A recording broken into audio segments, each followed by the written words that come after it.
A mother has taken to social media to seek advice on managing her neighbor's noisy children.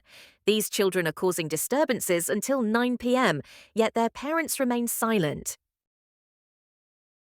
A clinical psychologist shares insights on how people might be masking their ADHD symptoms without realizing it. Recognizing these behaviors can lead to a better understanding of personal challenges. The Pennsylvania Department of Transportation has announced upcoming lane closures on I-76 for repair works. This is part of a multi-million-dollar project ensuring smoother travel.